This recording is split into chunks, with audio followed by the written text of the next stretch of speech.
经常在想，为什么周围的朋友和邻居一定要等到春暖花开才开始种菜呢？明明0到10度就有很多菜可以种啊。这个阶段所有的抗寒蔬菜全都可以种，可以露天阳台种，也可以后院入土种。但是你需要做2件事。第一，当室外温度只有0到10度，催芽和育苗必须要在室内完成。一旦苗长到了第4片针叶，就可以移栽到室外。那针叶是什么？打个比方，这是之前室内育好的卷心白菜，苗刚出土的时候只有最底端的这2片叶子，这2片叶子之上都是针叶，所以这颗卷心白菜目前有4片针叶。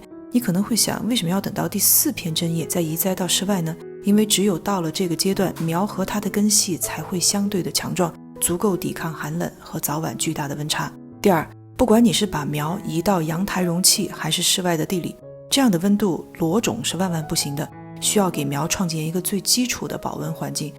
没错，就是你看到的这一层薄薄的塑料，就能给这些抗寒菜的苗提供足够的生长温度。白天太阳一出，里面温度马上升高10几度，虽然昼夜能有10度的温差，但是这恰恰能刺激抗寒菜更好的生长。那这个矮塑料棚是怎么搭的？